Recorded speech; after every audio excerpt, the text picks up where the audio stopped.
It is time to step up to the plate for our first responders and veterans. Strikes for Stripes 2025. It's a softball game remembering September 11th and honoring the nation's veterans and first responders. And it's coming up soon. It doubles as a fundraiser for the Hero Services Wellness and Relief Programs. We've got Jordan White here from Hero Services of West Michigan to tell us more. Hi, Jordan. How are you doing? I'm well. Thanks for being here. Let's start with why this all started. How did this begin? Well, when I wound up getting discharged from the military and then wound up finding myself into the first response field, I just started realizing that September 11 itself kind of wound up bringing those two individuals even closer together due to the impact that it had on the nation. And, you know, in response to that, the following wars. So September 11, as you know, as the day that it is a very impactful day for both communities. And that has to be something that isn't lost. I know that it's been quite some time since that tragedy occurred. This is something to make sure that people remember? Mm-hmm. And one thing that me and some of the other veterans at my age group that we're starting to realize is there's starting to be veterans that weren't even born on September 11 that are starting to get discharged. That's how long it's been. So we're trying to make sure that we don't forget what happened that day and the circumstances that happened to our country. And we're going to talk a little bit about what Hero Services does, because this is a big fundraiser for the organization. But let's talk about the actual event. I mean, it's a fun event. You got a softball game, you got bounce houses. Let's talk about it. Yeah, so the event itself is a veteran versus first responder softball game. And we start the day, the gates open at 5 p.m. So there's going to be bounce houses and there's a touch a truck show going on, so the kids can wind up getting up close to a fire engine and some of the other first response vehicles and see what the first responders do in our country, community.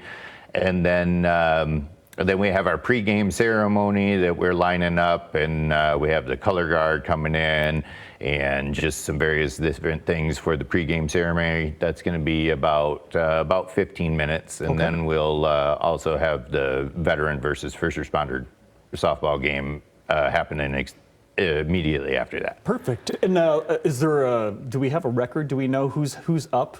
Well, I'm just curious, who's winning? Yeah, so the first responders have been taking the trophy for the past couple years. So we'll just have to wait and see on game day how the veterans respond to that. See if it's a dynasty or not. Yeah. And we get the memorial walkway too. Yep. All right. So last year we wound up bringing out, I wound up creating a memorial walkway which has infographics and newspaper articles on display, and there's about, in total, about 40 displays for the memorial walkway. We'll also have a segment of the World Trade Center from Ground Zero on site, and then this year I'm building a monument that's recognizing all the lives lost from the veteran and first responder community during September 11 and the following wars. So when people come out, they're going to have a great time. They're going to be supporting Hero Services of West Michigan. Really quickly, if people don't know, what specifically is that organization doing? So we have a mission of recognizing and providing resources to veterans and first responders. And with this event in particular, we lean pretty heavily into the recognition piece, given the fact of the, memorial of the day. And then in addition to that, all of the funds raised assist with our Hero Services Wellness Program and the Hero Services Relief Fund. So our wellness program is providing mental health resources to veterans and first responders in a multifaceted capacity. And then the Hero Services Relief Fund is a fund to provide financial assistance to those individuals if needed. And those are the folks that are, for years, that they have and continue to run towards the danger to protect us. And we want to make sure that we honor them and remember them. And you can have a good time doing it.